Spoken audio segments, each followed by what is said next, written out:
So now we're gonna move on to calculate the variance. So if for those who don't know, the variance is the how far vary the values, these values from the price of reference, which is the mean. We have here 165, which is the price of reference at that time we take. So now first thing we're gonna calculate the value of action in terms of price of action. We're gonna calculate. We're gonna take this the mean of it, the mean of all of this, which is already we calculated. This is it, minus 175. So we're gonna take the first one and generate to the next ones. 165. We're gonna generate that. Second thing, x bar minus the mean. We're gonna elevate it to the square.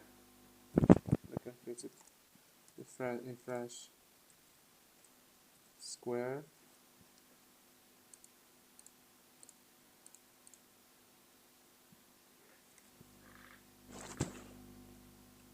Sum of a square. We're gonna take this one, you know, sum of square. Enter. No, this one. No. I just make. We should take this one right here. Generated. No. This one. Generated.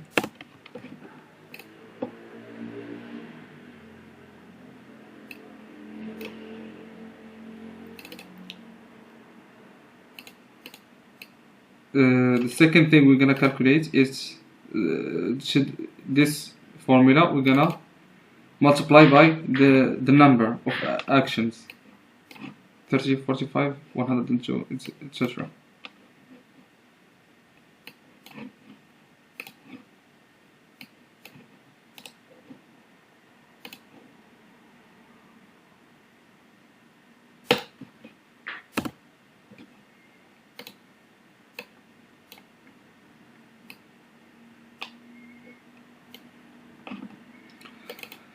We're gonna calculate the sum of it, because the sum of variance, it's sum of number of action multiplied by every action minus the mean square of 2. We're gonna calculate the sum of it.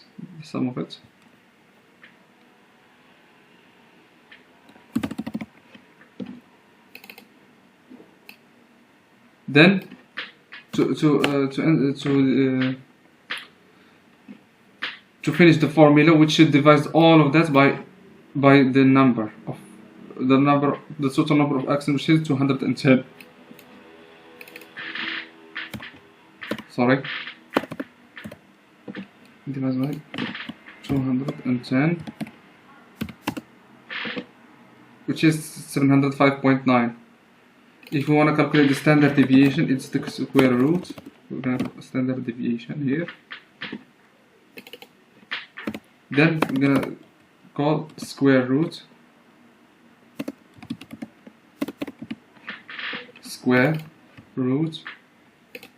select that, enter, which is 20, this is the standard deviation.